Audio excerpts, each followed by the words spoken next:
Zoe Reynard visits Dr. Marcella Spencer, a therapist with expertise in sexual addiction. Zoe is hoping this will be a discreet encounter.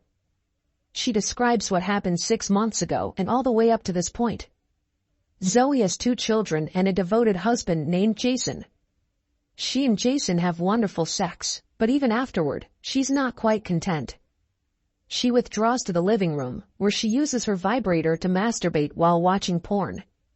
In addition, Zoe runs her own gallery, Zoe & Company, where she seeks out and represents emerging artists. Brina, Zoe's best friend and helper, offers her a brochure showcasing a certain Quentin Canosa's work. In that week there will be an exhibit of his work. Zoe meets Quentin, a fascinating and attractive man, at the exhibit. He is amazed by her attractiveness, and she is amazed by his effort. When Quentin shows Zoe his work, he comes across as flirtatious, if not a little creepy. They exchange contact details to reconnect. Even after telling her mother she's heading to the grocery store, Zoe persists in engaging in other obscene activities, such as dressing up to attend a club. She and Jason engage in shower sex at night. But that night, she has a dream in which she and Quentin are sharing bed. Zoe is brought to Quentin's studio by him.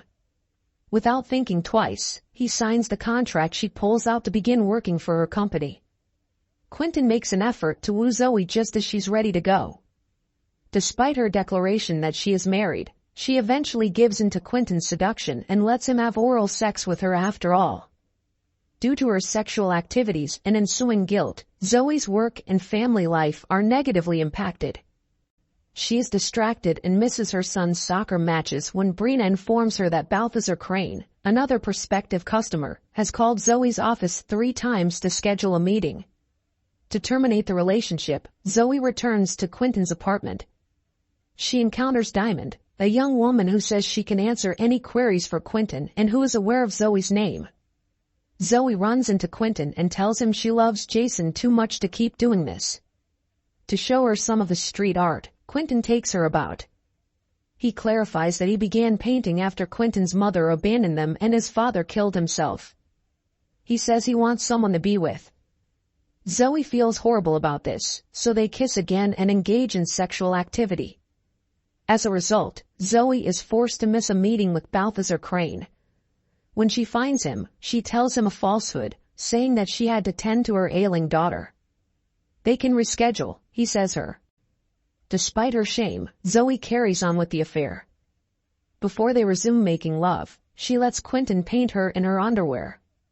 Dr. Spencer concludes that Zoe's current sexual addiction is just as strong as her drug addiction. She advises Zoe to offer to Jason that they go through couples counseling. Later on, she asks him if they can discuss about their sexual life with a therapist, but Jason won't pay a lot of money to talk about private matters. Following more sex, Quentin begs Zoe to move out of her marriage and into his relationship. She says no since she still has feelings for Jason. She still goes to the club and attracts the interest of another man, Corey, despite everything. Zoe tells Dr. Spencer that they had sex in the restroom and that she loved every second of it. Zoe's affair persists anytime she is separated from Quentin. After missing her son's final soccer match of the season, Zoe has since lost faith in her son. She has been slacking so much at work that Brina and her coworkers have noticed and are not happy with her. Brina approaches Zoe and chastises her for letting some clients slip her while acting completely unaffected by the information. When Zoe returns to Quentin's house, she discovers that he has slept with Diamond. He gets perplexed, like the rest of us, when Zoe rushes out, furious at him for this. Jason spends his evenings waiting for Zoe in the living room. He confronts her, telling her how much the family has missed her and how she has been gone late without warning. Although Zoe tries to make him look bad by claiming that he remains late at work, Jason at least tells her where she is. Once more, Zoe goes back to Quentin's apartment. But their almost sex is interrupted when Jason showed up at his door. Zoe hides. Even though Jason and Quentin have already done a lot of business together, he is there to meet with him about business involving Zoe. As Jason peruses Quentin's collection of artwork, he stumbles upon the covered painting that shows Quentin and Zoe kissing. Jason's partner calls him away before he can notice it. Now, when Jason takes the kids to the movies, Zoe is left out of her family's activities since the kids don't want her to go. Zoe summons Corey and Quentin together to terminate their relationship at Dr. Spencer's request. Corey tries to shove Zoe because he is irritated, but Quentin stops him. As Corey turns to go, Quentin takes a sculpture and smashes it over his head. It's not clear if this causes Corey to die or just knocks him out. When Quentin moves to approach Zoe, she pushes the glass onto the ground, cutting his feet as he steps on it. Behind his paintings, Zoe hides. Taking hold of a pointed object, he pursues her. He locates her, but not before he feels hurt at the affair. Zoe follows him out the door as Diamond enters to look after Quentin. When Zoe tries to approach Jason after following him, he informs her that she is dead to him and that he is taking the kids instead of her. Shocked, Zoe chooses to prove this assertion by crossing in front of an oncoming vehicle. Jason races over to her side. While her family fears for her, Zoe is in the hospital throughout the following few months getting better.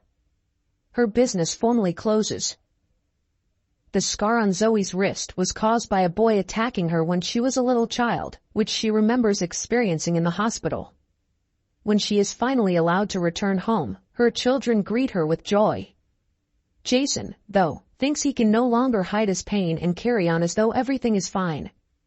Dr. Spencer invited Zoe to a support group for sex addicts, which she attends. There, Zoe shares her painful childhood memory of being raped by 3 boys, a story she hasn't spoken with Dr. Spencer. Jason emerges from the other room to listen to Zoe's words. She sobs and acknowledges her issue, but she still loves Jason and wants to see their relationship through. He approaches her and gives her a hug.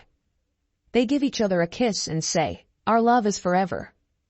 It has always been and it always will be." Please subscribe for more movie.